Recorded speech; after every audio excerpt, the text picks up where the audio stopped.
The night I graduated, my parents drove me to a bus stop instead of dinner.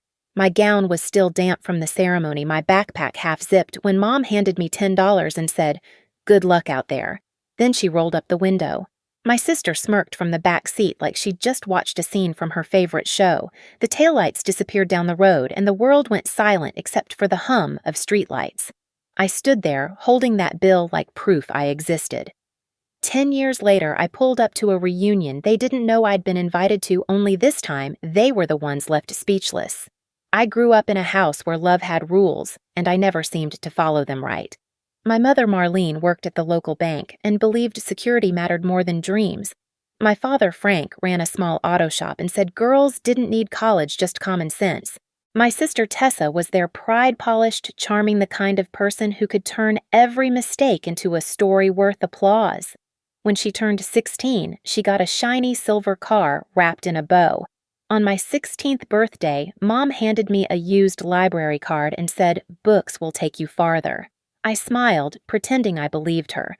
At our dinner table, there were 4 wooden chairs and 1 foldable metal one, the one that squeaked every time I moved. Somehow, it always ended up being mine. Every meal felt like a silent test. I kept failing. When Tessa talked about her internship at a fashion company, Dad leaned in proud. When I mentioned fixing a broken clock or winning a science fair ribbon, he'd reach for the remote. Mom would nod absently and say, "That's nice, honey," already turning back to Tessa. I used to wonder how many ways a person could disappear without leaving the room. The truth was, I didn't want to be Tessa. I just wanted to be seen. I loved circuits patterns, how pieces fit together to make something work. My teachers noticed it before my family ever did. When I got an acceptance letter from the University of Washington partial scholarship for engineering, I thought maybe that would be the moment. The proof that I was worth investing in. But when I handed Mom the letter, she barely looked up from chopping apples. "Seattle. That's too far. And engineering isn't for girls, Irene. Be realistic." She said the word like a verdict. Dad didn't even glance away from his newspaper. "If you want to go pay for it yourself, we're done handing things out." Tessa, home for the weekend, smirked from the counter. "Maybe you can build a robot that loves you since no one else will." Mom laughed softly, not cruelly, just carelessly. That hurt more. That night, I lay awake listening to their voices downstairs, praising Tessa's new promotion, her potential, her bright future. My scholarship letter sat on the nightstand, its edges curling under the weight of their indifference. I stared at the ceiling and made myself a quiet promise if no one was going to build a path for me, I'd make my own. Graduation day was supposed to feel like freedom, but in our house, it felt like eviction day. Mom kept reminding me, "Once school's over, you need to start standing on your own 2 feet. She said it with that clipped tone that made it sound like advice but felt like warning. Dad grumbled about rent bills and dead weight. The only person who didn't say much was Tessa, but her silence was smug enough. The morning of the ceremony, she twirled in front of the mirror in a designer dress. "Try not to sweat in your gown," she said. "It's the only nice thing you own." I ignored her even as the sting burned under my skin. At the ceremony, families cheered, shouted names, waved banners. My parents sat in the back row, stone-faced. No photos, no hugs. When I walked across that stage, the applause I heard wasn't theirs, it was from strangers. Afterward, I found them waiting by the car. "We should get going," Mom said briskly. "Your father's got work early. I thought we were heading home." Instead, the SUV slowed by the small bus station just outside Bloomington. The air was thick with summer heat, the kind that clings to your clothes. Dad put the car in park. Mom turned to me with a smile that didn't reach her eyes. "This is it, sweetheart. Time to start your next chapter," she said, pressing a crumpled $10 bill into my palm. I blinked. "What you said you wanted to be independent," she replied, already checking her phone. "Here's your chance." My chest tightened. "You're dropping me off?" "Here, don't make it dramatic," Dad muttered. "You'll figure it out. Everyone does." Tessa leaned across the back seat, her perfume too sweet, her grin too sharp. "Good luck surviving with that," she whispered, nodding at the $10. Then the door shut. The SUV rolled away, gravel crunching under its tires until all that was left were the sounds of cicadas and the flicker of a dying streetlight. I stood there in my blue gown, clutching my diploma like it was something solid to hold on to. For a while, I waited like maybe they'd circle back laughing say it was a test a lesson. But the road stayed empty. The realization hit slowly they weren't coming back. Not tonight, not ever. By midnight, I'd spent most of that $10 on a sandwich and a bottle of water from a nearby store. The clerk didn't ask questions. When the rain started, I dragged my gown around my shoulders like a blanket and sat under the flickering light staring at my reflection in the bus stop glass. Somewhere between fear and fury, something inside me hardened. If this was their version of love, conditional disposable, then fine. I'd make sure they'd never mistake silence for weakness again. The first night alone felt endless. I remember every sound, the hiss of the rain against the pavement, the buzz of the streetlight, the distant howl of a freight train cutting through the dark. By morning, I was soaked hungry and exhausted, but I was still standing. The bus pulled in around dawn. I didn't even ask where it was going. I just got on. It dropped me off 30 miles away in a town I'd never heard of. Cracked sidewalks, faded shop signs, a diner with a flickering neon light that read, "Open 24 hours." I walked in dripping rainwater onto the floor. The woman behind the counter, short, sturdy with kind eyes, looked me over. "You lost or looking for work?" she asked. "Work," I said, barely above a whisper. That was how I met Mrs. Rios. She handed me an apron and pointed toward the sink. "Start with dishes. If you quit, you don't get your check early." Those first weeks were brutal. My hands stayed red from hot water and detergent. I slept in the diner's storage room when I couldn't afford the bus to anywhere else. But it was the first place that didn't ask where I came from, just what I could do. Mrs. Rios noticed how I organized things, plates stacked by size schedules lined up on scraps of paper. "You've got an engineer's brain," she said once. "Don't waste it." A delivery driver named Caleb started showing up most nights. He was quiet but sharp, the kind of man who saw patterns in chaos. One night when I was hauling boxes, he stopped me. "You're carrying that wrong," he said, taking half the load. Efficiency matters even when no one's watching. He taught me little things, routes, timing, how to cut wasted miles. I began to see the world differently, like every road was a puzzle waiting to be solved. I saved every dollar I could sleeping in a small room above a laundromat when I finally scraped together enough for rent. At the library, I used the free Wi-Fi to watch tutorials on logistics spreadsheets and supply chain management. I took notes on napkins on receipts on the back of diner order pads. The diner became my classroom, the deliveries my experiments. By the time I turned 23, I landed a part-time job at Northline Freight logging shipments for minimum wage. But when I noticed their routes wasted hours of driving time, I couldn't stay silent. I rearranged one schedule, printed it out, and left it on my manager's desk. The next morning, he called me in. "You just saved us fuel and labor," he said. "How'd you figure that out?" I shrugged. Patterns. He smiled. "Keep doing whatever that is." That night, I walked home through the rain again, but it didn't feel cold anymore. I'd built something small, but it was mine. Years passed quietly, marked by truck engines, glowing screens, and the hum of fluorescent lights.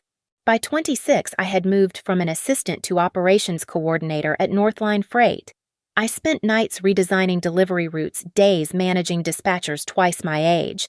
The maps on my wall looked like arteries, all pulsing toward one goal movement without waste. When I finally built a working prototype of my own route optimization tool, I called it Wayfinder. It was simple, efficient, and mine. By 27, I quit Northline, registered the business, and turned my tiny apartment into a startup office. 2 years later, Wayfinder Systems was operating across 12 states, saving clients millions in fuel and time. My name, now legally Irene Reed, appeared in logistics journals I used to read for free at the library. I thought I'd buried the past until one email changed everything. The subject line read, "Family Reunion 10 years since graduation." It was from Aunt Lila. "Everyone will be there," the message said.